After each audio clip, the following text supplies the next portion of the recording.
never discount the ability of another human being being able to teach you something of value. The fact of the matter is, every single person on this planet, no matter their age, no matter where they were born, no matter what language they speak, no matter what they do, no matter what their employment is, whether they're unemployed, whether they have a part-time job, whether they make $85 million a year after taxes, it doesn't matter. We can stand and serve to learn from every single person on this planet in a quote-unquote better or worse position than us. It really, truly doesn't matter. Everybody has something to offer to everybody else. And that's a big reason why I decided that I should start sharing my journey and my experiences and my opinions online. The vast majority of human beings subscribe to the thought or the idea that, oh, well, who would care? Who cares about what I have to say anyways? I'm not important.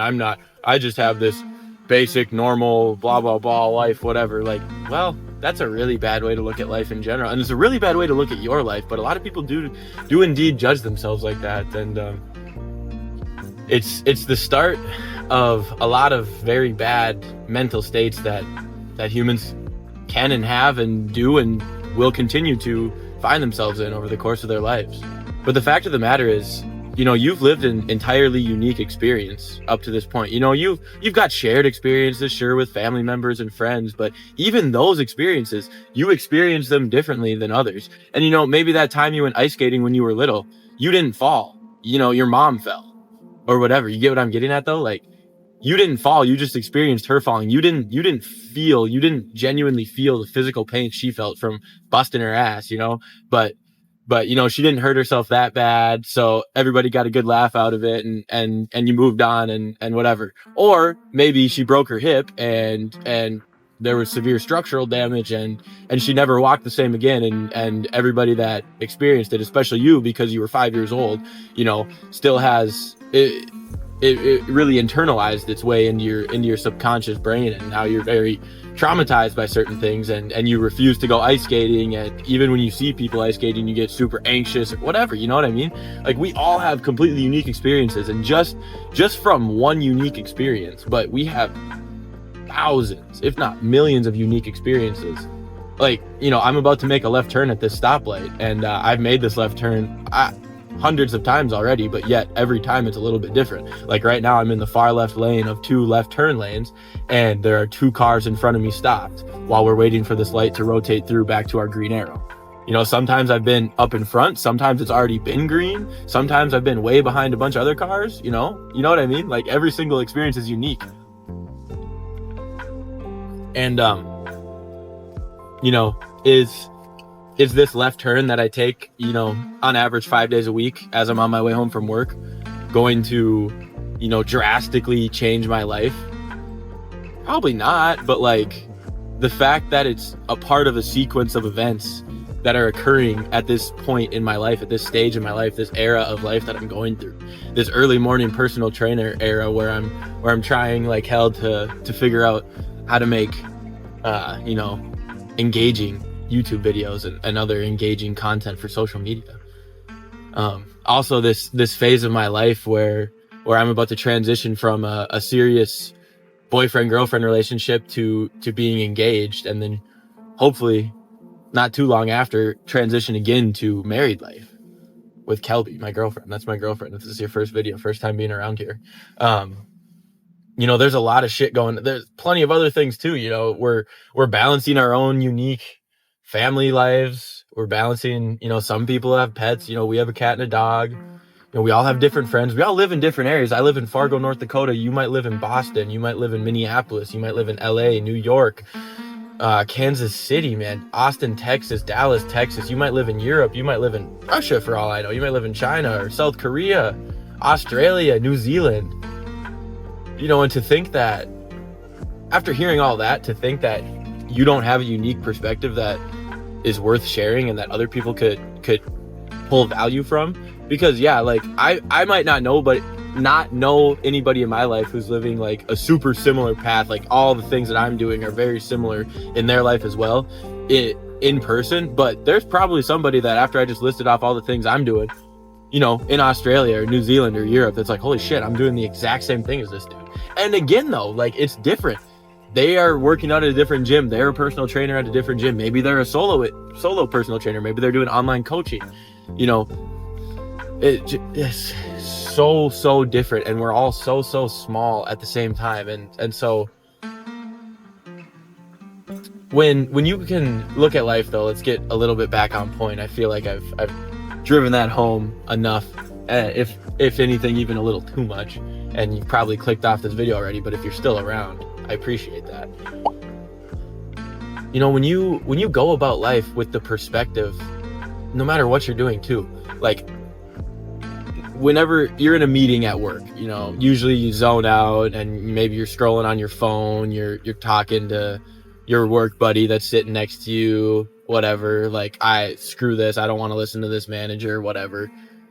If you're sitting in that meeting with the perspective of, okay, there's going to be some valuable information given to me in this meeting, in this briefing, whatever you want to call it, that is going to be useful for me. And if I listen to it and absorb it and try and put it into practice and continue to try and put it into practice while I'm at work over the course of, you know, however long we want this to be a priority, like, it's going to serve well for me. And if I do that over and over and over again, take all the information I can from each one of these meetings and continue to apply to my work as best as possible, day after day after day, it won't be instantaneous, but after a month or 2 or 3 or 4, maybe even a year, you're going to get recognized and you're going to get a raise or you're going to get a promotion. And that's just one little example. Like, you can learn from everybody. You know, anytime I sit down to watch or listen to a YouTube video or a podcast, anything like that, I try my best. And, you know, sometimes for a while I had slipped out of this mindset, and I really just wasn't like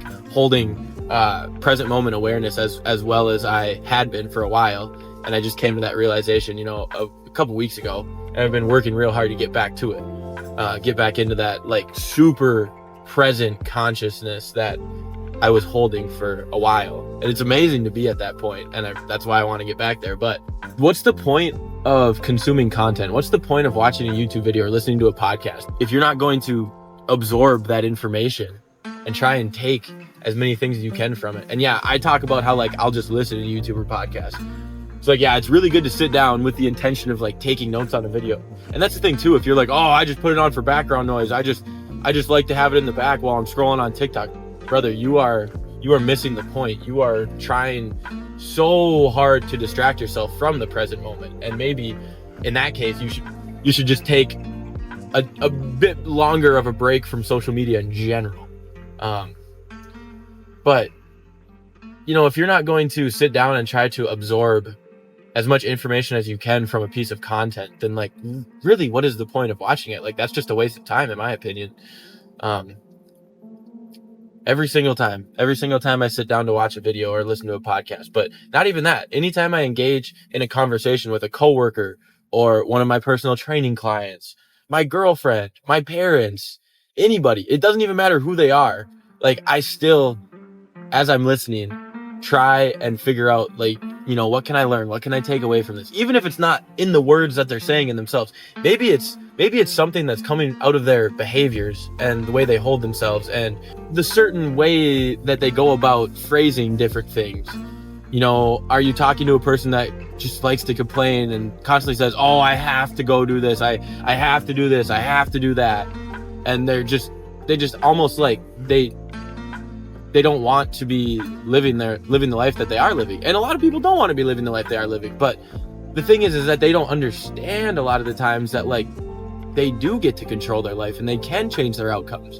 But everyone gets so caught up in thinking that, you know, we're so wired for instant gratification that anything that takes longer than like even a week, a lot of the times nobody will ever even consider committing to. And a lot of the time, what's really happening a lot nowadays is people are literally just saying that, like, these things are impossible. Like, oh, it's impossible to get shape. It's impossible to fix your diet. It's impossible to get unaddicted from nicotine or drinking or video games. It's like, brother, no, it's not. You just have no discipline. You just have no willpower. You have no self-control. That's all it is. And you can build these things and grow these things in yourself, but it starts with believing in yourself and trusting in yourself. And And there you go again too, is you can learn a lot from yourself. You can learn a lot from looking in the mirror and being honest with yourself and really reflecting on your daily habits, your daily choices, your daily self-talk. You know, when you're daydreaming and your mind is wandering, when you're at work or on your way home, what's your self-talk like? Are you thinking about, are you talking to yourself? Like, are you telling yourself that you suck and that you're worthless and you can't make these changes and you're not the type of person who can commit to something and you're not the type of person who can change their life around? Are you telling yourself that you deserve to be miserable and stuck in these situations, that you deserve to be overweight and unhealthy and unhappy and single for forever and never have an opportunity to produce offspring? Like, are you feeding your subconscious mind these thoughts? Because if you are, you need to take a step back and understand you need to change up the fuel that you are feeding to your subconscious mind, because your subconscious mind is going to take anything and everything that you give to it, that you say, whether out loud or in your head. It's going to take that, and the more and more you feed it the same type of things, negative or positive, it's going to take that and it's going to translate it into its physical equivalent. You might think I'm some woo fucking whatever psychologist, like, and not even that, because whatever, you might think I'm some woo motherfucker after saying that, but the fact of the matter is, you keep living life how you want to live it, and I'll keep living my life how I want to live it, and let's come back and check notes a year or two from now. And that's not to like talk down on you, and not to say I'm just better, I'm just chosen for this. I have it in me. I do have it in me, but you have it in you too, and you just have to recognize that and realize that and understand it and let it be true, because it already is true, but you are not allowing it to be true. You're shooting yourself down. You're cutting your own Achilles. You're stabbing yourself in the back for no reason, for literally no reason, other than the fact that the hard work, developing discipline, developing consistency is too hard. It's so much easier to scroll TikTok every day after work, isn't it? I mean, it is. I used to do that. And I'm not saying you can never scroll TikTok, but I'm saying don't do it for 2, 3, 4 hours a day. Certainly not that long. Certainly not that long. Try and set some app timers on your phone. Start with an hour a day for every social media page. And even then, like, you're still going to start cutting down. A lot of people are still going to be cutting down on their screen time with that. And when I first started this, I put limits of like 15 minutes on every single social media app. And at first I would still go on a little bit and like hit those timers on like maybe TikTok and Twitter, but after a while I just stopped. Not even after a while, like within that first week, I just kind of quit going on them, because I was like, okay, well, nobody else is gonna know if I like click ignore when this timer runs out, but I'll know, and I don't want to be lying to myself, so we can learn a lot from ourselves too, and a lot of the times, we don't want to learn those lessons because they're painful, and finding out the actual truth makes us feel even worse about ourselves than we did before. But you just need to understand, I really hope I'm still in frame there. You just need to understand that, the first month or two of trying to switch your life around and trying to reframe yourself and trying to restructure, they're not going to be fun. They are going to be kind of hard. You are going to be discouraged. You are going to question what you're doing. I still question what I'm doing a lot of the time, not in a bad way, just like, man, like, because it's a lonely chapter. It's a lonely period. It's me, myself, and I, and my girlfriend, of course. I love her. She's got my back every step of the way. She's like the one person on this planet who like knows all my moves and nobody else. And that's because I trust her with my whole heart. To learn from ourselves is to accept that we are not fulfilling our potential as best as we can be. Even me, every day, I look at myself and I say, you're working hard, but at the end of the day, there's others out there going even harder. And I never set out with the goal of becoming the best or whatever. I still don't even know truly what the end goal looks like. And there never should be one true end goal. Like, you can start out with something that you think is the end goal and you're really striving for, and it's like your really long-term goal. But if you work at it hard enough, if you're able to learn from yourself and others in this way consistently every single day throughout your whole life, and some days are going to be tough, some days you're going to be like cynical and this guy's stupid, he doesn't even know what he's talking about. But you can't, the really big key is you can't look at things from your perspective only. When you are indulging in a piece of content, whatever it may be, you need to take a step back and put yourself in another person's shoes. Or just don't look at the situation so objectively, like it only applies to you. Look at it subjectively and just think, okay, well, what does this mean? What does this actually mean? And then how can I apply it to my situation? But if you're doing that, you are going to strive past your end goal that you have in your head right now. And maybe you haven't even taken a single step towards it. Maybe you just constantly, because for years and years and years, I always thought that content creation would be the coolest job ever. And you know, when I was younger, it was centered around video games, Call of Duty specifically. But as I got older and as I started to develop a passion for health and fitness, I started thinking like, man, like, you know, being a fitness influencer, getting paid to work out and getting paid to be healthy and just show off, you know, what I can do and what I can do and what's possible, and, you know, just share knowledge so other people don't have to go about things the hard way, like I did, as much anyways. You know, that'd be pretty freaking cool. And now, you know, just, okay, how do we make that happen? And I'm taking small steps every single day. And the longer I go at it, the more and more the path seems to be defining itself and opening up more and becoming lighter instead of just dark and scary and all kinds of roadblocks and obstacles and stuff. You know, at the end of the day, I feel like I always come back to this point, but you just kind of got to get going. It's never going to be perfect. You're never going to have a huge crowd of people behind you cheering for you. And that's the other thing too. You shouldn't want that. You shouldn't be striving for that, because if you go out right now and you haven't taken a single step, or maybe you've been putting in work for a month or two, or even like half a year or a year, maybe once you get around that area, you know, a year or so, it's probably pretty okay to start advertising yourself. But at the beginning, like, you know, people are going to find out as they find out, but don't advertise it. Don't be like, oh yeah, I'm going to start doing this. I'm going to start YouTube channel. I'm going to start posting on TikTok and blah, blah, blah. Because here's the thing, at the beginning, when you do start posting, your videos aren't going to be great.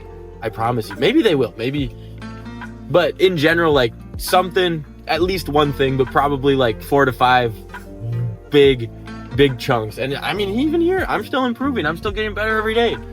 But I still have a long way to go. But if you never start because you're fearful of what people are going to say, and if you're going to make bad, crappy videos, you know, whatever, or you're going to be bad at the trumpet, you're going to be bad at basketball, you're not going to be able to curl 20-pound dumbbells your first time in the gym. Whatever your fear is, just you don't need to go out and announce to a million people what your plans are. Just start going. Just start executing. And as people find out, just be like, yeah, you know, I'm doing this and like whatever. That's it. Nothing crazy, nothing huge. And, you know, if people are asking, give them the information you need to give them. But, you know, don't lay it all out for them. Don't give them the 10-year outline. My gosh, don't do that. Don't give anybody the 10-year outline, honestly, because the outline is going to change. So you can't resist it either. You got to be open to change. You got to understand that how you want things to go, that's not how things are going to go, because at the end of the day, our plan is always far different from God's plan, from the Creator's plan, because we think we have everything figured out and we think we understand everything from our super small, closed off perspective. But brothers, his plan was created with the entire universe in mind. So don't resist life, because he's got your back. I promise you that. I don't know what you believe, but I can tell you one thing from experience in my life is that the Creator's got your back. But, you know, it's just, once again, to reiterate the main point of this video, we can always learn, and we need to approach life with the mindset that we can learn from everyone and everything, and that to close our minds is to say that we know it all, and we will never ever know it all. Nowhere near. We always need other people around us. We need to learn from other great minds. We need to extract information from others' unique experiences in this life.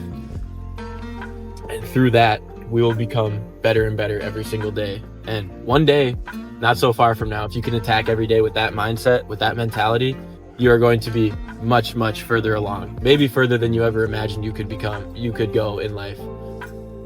Not too far from now. not too long from this day. So if you watched till the end, I greatly appreciate it, everybody. These videos are picking up a little bit. We're seeing some videos pop up over 20, 30 views pretty consistently. And honestly, that is the greatest reward for me right now. Just seeing views and the average view duration, and the click-through rate and all those good things, all the things that make the algorithm are based off of, rather, seeing those things to slowly increase, slowly improve, just tells me that I'm getting a little bit better at this and I'm improving, and it makes me happy, guys. And this journey has been a fun one, and it's far from over. It's only just beginning. We're only a couple months in here. So thank you so much for watching. I greatly appreciate it. We'll see you in the next one. Peace out.